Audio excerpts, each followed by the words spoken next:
The Laughingstock. Captain Elena Vasquez stood at the observation deck of the Galactic Trade Station, watching her ship dock with a massive alien structure. The UES Resilience looked utterly out of place among the sleek, crystalline vessels that filled the station's bays.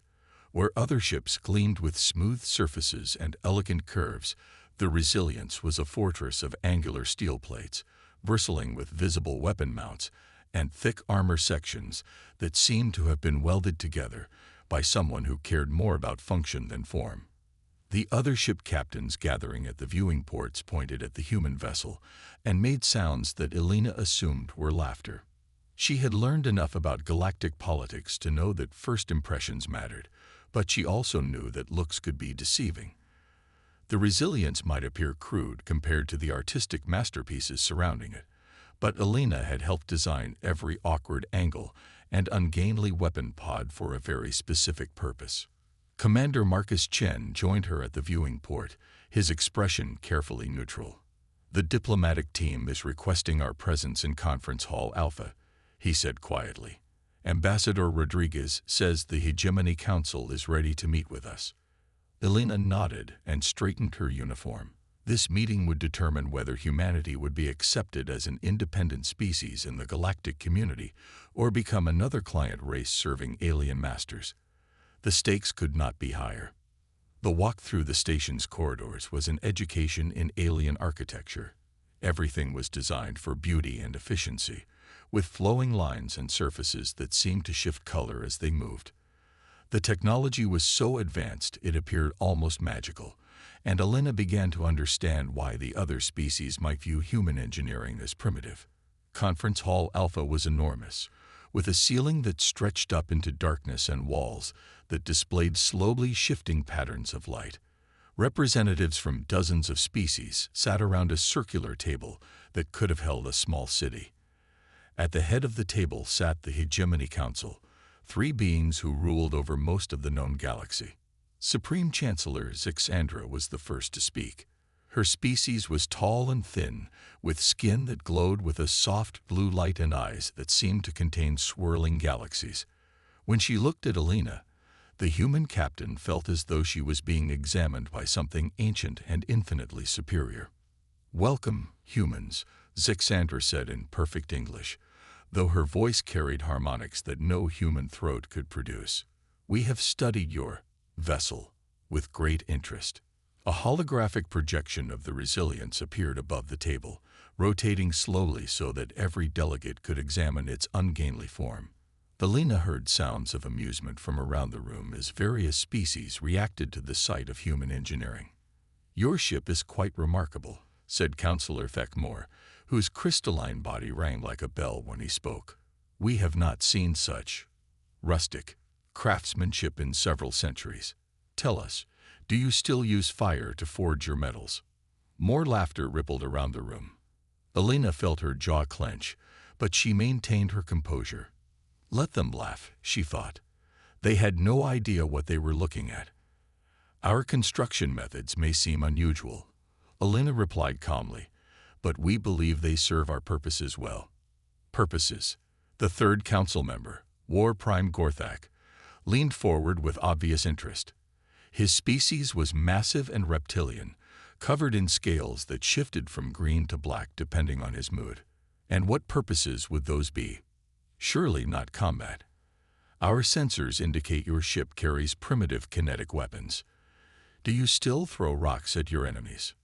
The laughter was louder this time. Elena waited for it to die down before responding. "We prefer to think of our weapons as direct." Zixandra gestured, and the hologram zoomed in on the Resilience's weapon pods. These mounting points appeared to be exposed and vulnerable. A single plasma burst would destroy them entirely. "And this armor," she paused dramatically. "It appears to be simple metal plates. Our energy weapons would cut through such protection like sunlight through fog." Ambassador Rodriguez stepped forward. "With respect, Supreme Chancellor, humanity requests consideration for independent membership in the galactic community. We believe we can contribute to the common good while maintaining our sovereignty." The three council members exchanged looks that Elena could not interpret. Finally, Zixandra spoke again. Humanity is young and clearly lacks the knowledge necessary to survive among civilized species. The hegemony offers you protection under our guidance. You will be granted client status, with all the privileges and responsibilities that entails. Alina felt her heart sink. Client status meant humanity would become servants, providing resources and labor while having no say in galactic affairs. It was slavery dressed up in diplomatic language. "We appreciate the offer," Ambassador Rodriguez said carefully, "but humanity prefers to remain independent."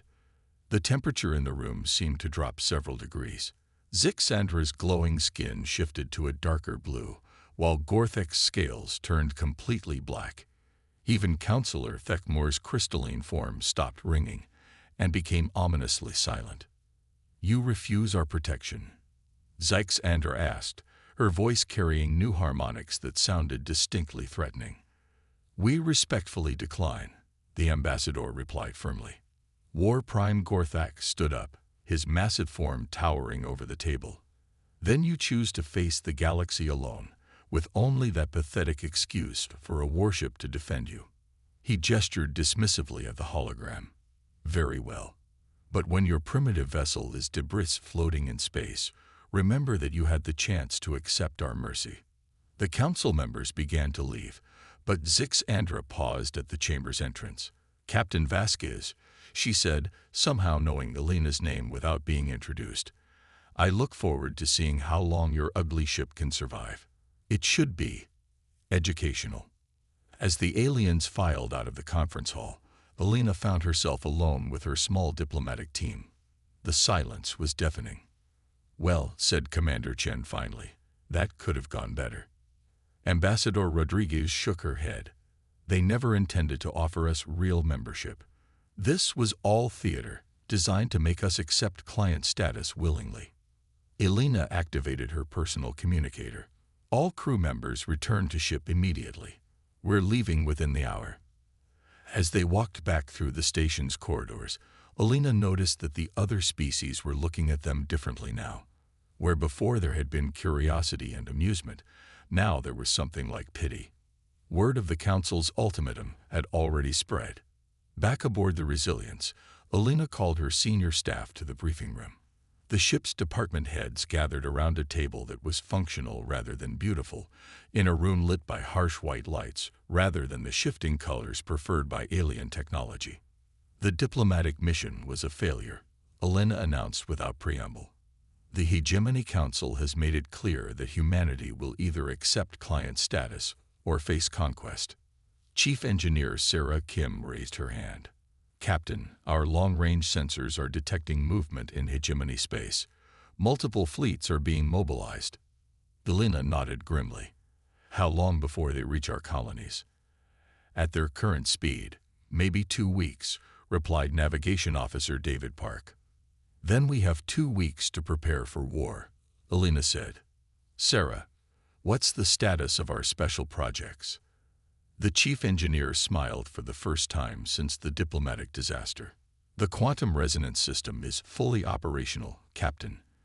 The adaptive armor plating has been tested and calibrated. The distributed AI network is online and learning. Most importantly, the modular weapon systems are ready for combat deployment." Alina looked around the table at her officers. These men and women understood what the aliens had failed to see.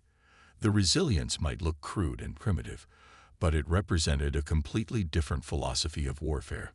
Where alien ships relied on elegance and overwhelming power, humans had built their vessel to adapt, survive, and keep fighting no matter what was thrown at it. "The aliens think they know what we are," Alina said quietly. "They see ugly armor and simple weapons, and they assume we're primitive. They don't understand that human engineering isn't about looking impressive. It's about working when everything else fails." Weapons Officer Lieutenant Torres spoke up. "Captain, should we request reinforcements from Earth?" Alina shook her head. "There isn't time, and honestly, one ship might be better than a fleet for what we're planning. The hegemony is expecting us to fight like they do. Formations of ships trading volleys at long range until one side breaks. Instead, we're going to do something they've never seen before. She activated the main display, showing a tactical analysis of typical hegemony battle doctrine. Their ships are designed for specific roles: heavy cruisers for long-range bombardment, fast attack craft for harassment, carriers for fighter deployment. Each ship has a function, and they work together like pieces of a machine. Commander Chen leaned forward. But machines break when you remove the right piece. Exactly, Alina said. We're not going to fight their fleet. We're going to fight their system. Sarah, can the quantum resonance array affect multiple targets simultaneously? Theoretically, yes, the engineer replied. If we can get close enough to their command ship, we could disrupt the quantum communications that coordinate their entire fleet. Alina smiled, and it was not a pleasant expression. Then let's give them a demonstration of human ingenuity. They want to see what our ugly ship can do. We'll show them exactly what happens when you underestimate humanity. The next 2 weeks passed in a blur of preparation and planning. The crew of the Resilience worked around the clock, making final adjustments to systems that existed nowhere else in the galaxy. They were about to face impossible odds with experimental technology and untested tactics. By all logical measures, they should have been terrified. Instead, they were eager to prove that human determination could overcome any challenge. The Empire's downfall. The hegemony fleet emerged from hyperspace in perfect formation, 200 ships arranged in precise geometric patterns that demonstrated millennia of military tradition. At the center of the formation, the command dreadnought Eternal Dominion stretched for nearly 5 kilometers, its crystalline hull reflecting starlight in patterns that had struck fear into countless species. Fleet Admiral Cathfar stood on the bridge of his flagship, watching the tactical display with satisfaction. Intelligence reports indicated that only one human ship remained in the system, the same crude vessel they had mocked at the trade station. This would not be a battle so much as an execution, a demonstration to the galaxy of what happened to species that refused hegemony protection. Scan for the human ship, he ordered his sensor operator. Let us find this Resilience and put it out of its misery. The response came back immediately. Admiral, we're detecting the human vessel directly ahead. Distance. Admiral, it's only 10,000 kilometers away. Cathfar frowned. At that range, the human ship should have been visible on the main screen, but he saw only empty space. Are you certain of those readings? Before the operator could respond, the Eternal Dominion shuddered as something massive slammed into its shields. Alarms began blaring throughout the bridge as damage reports flooded in from multiple sections. What hit us? Cathfar demanded. Unknown, Admiral.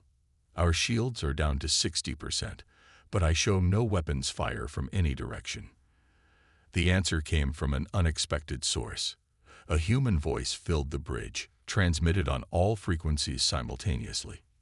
This is Captain Alina Vasquez of the UES Resilience. You came here expecting to destroy a primitive ship with superior numbers and firepower. Instead, you're about to learn why humans don't build ships to look pretty.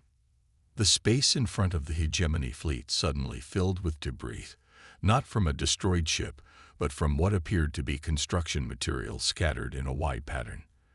As the aliens watched in confusion, the debris began to move, individual pieces connecting and assembling themselves into a structure that defied their understanding of physics. The Resilience wasn't hiding behind stealth technology or energy shields.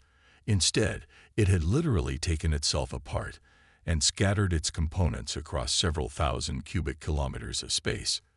Now, using quantum-linked construction protocols that existed nowhere else in the galaxy, it was rebuilding itself piece by piece directly in front of their eyes. Impossible, breathed Admiral Cathfar. No species has mastered distributed construction on that scale. No alien species, corrected Captain Vasquez's voice. Humans have always been good at taking things apart and putting them back together. We just scaled up the concept. As the Resilience reassembled itself, its true nature became apparent. What the aliens had seen at the trade station was only one configuration of a modular vessel that could reshape itself for any tactical situation. The ugly weapon pods they had mocked were detaching and repositioning themselves throughout the debris field, creating a network of autonomous defense platforms.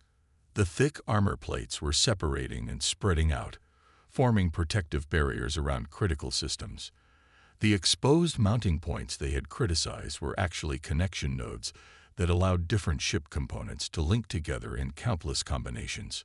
All ships, open fire. Admiral Cathbar ordered. Destroy those components before they can fully assemble. The hegemony fleet unleashed a devastating barrage of plasma beams and particle weapons. The space around the Resilience lit up with enough energy to vaporize a small moon. But instead of destroying the human ship, the weapons fire was absorbed by the distributed armor plates and redirected through the quantum network that connected all the vessel's components. Energy absorption at 112% of normal capacity, reported Chief Engineer Kim from her position within one of the ship's mobile command modules. The quantum resonance array is converting their weapons fire into power for our systems. Elena smiled grimly as she watched her tactical display. The hegemony was literally giving her ship the energy it needed to fight back. Begin Phase 2. All weapon platforms target their command ship's quantum communication array. The scattered components of the Resilience opened fire simultaneously, but not with the primitive kinetic weapons the aliens expected. Instead, streams of coherent quantum energy lanced out from dozens of positions, converging on the Eternal Dominion from angles that should have been impossible. The quantum beams passed through the hegemony ship's shields as if they didn't exist. Instead of trying to penetrate alien defenses, the human weapons targeted the quantum frequencies that held those defenses together. Within seconds, the massive dreadnought's shields collapsed entirely. Shield generators are offline, reported the alien sensor operator. All defensive systems are non-responsive. Admiral Cathbar stared at his tactical display in growing horror. How are they doing this? Our shields are rated against any known weapon type. They're not using known weapons, Elena's voice explained with what sounded like grim satisfaction. Human quantum research took a different path than alien technology. We learned to manipulate the quantum fields that your systems depend on. Your shields, your weapons, your communications, they all operate on frequencies that we can disrupt at will. As if to demonstrate her point, quantum beams from the Resilience's distributed weapons began targeting other ships in the hegemony formation. One by one, their defensive systems failed as the human weapons attacked the very foundations of alien technology. All ships fall back to secondary positions. Cathbar ordered. Reform the battle line at maximum range. But the hegemony fleet discovered that their ships were no longer responding to commands. The quantum communication network that coordinated their movements had been the first target of the human attack. 200 ships that had operated as a single coordinated force suddenly found themselves isolated and unable to work together. Elena watched the alien formation dissolve into chaos and felt a moment of satisfaction. This was the difference between human and alien thinking. The hegemony built their fleets like perfect machines, with every component dependent on the others.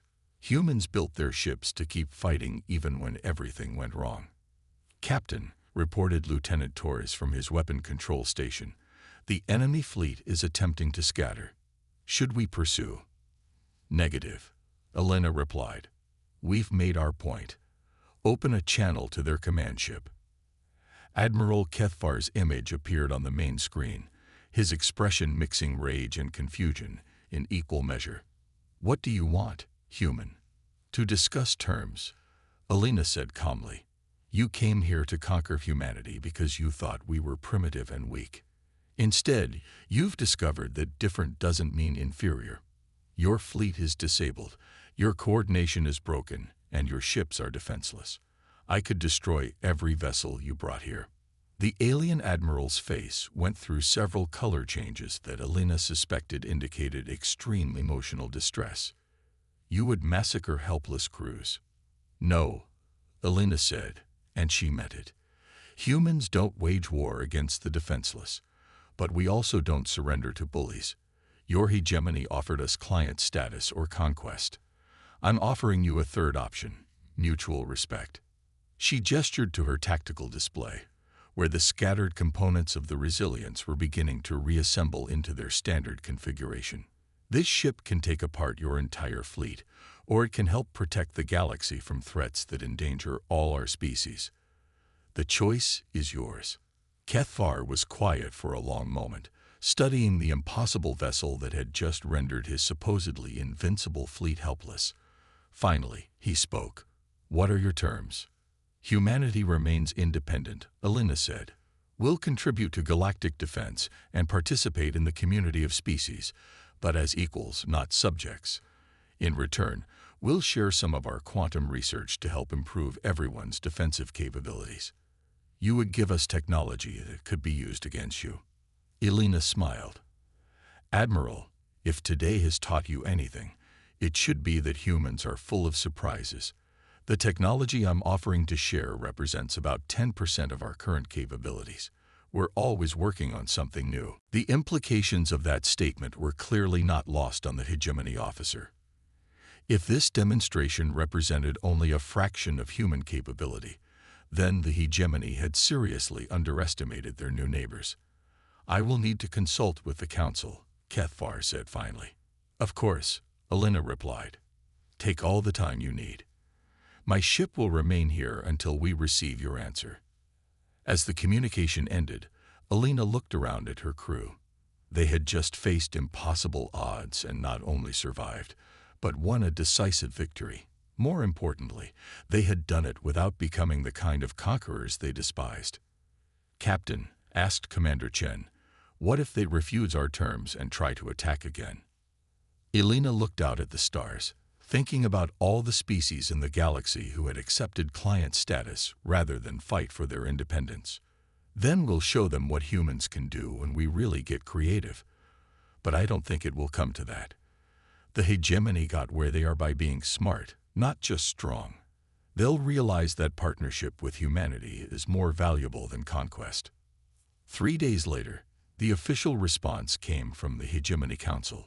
Humanity would be granted full membership in the galactic community, with all the rights and responsibilities that entailed. The age of forced client status was over, replaced by a new era of cooperation between equals. As the Resilience headed back toward Earth, Alina reflected on the battle that had changed everything. The aliens had mocked their ship for being ugly and primitive, never understanding that human engineering prioritized function over form.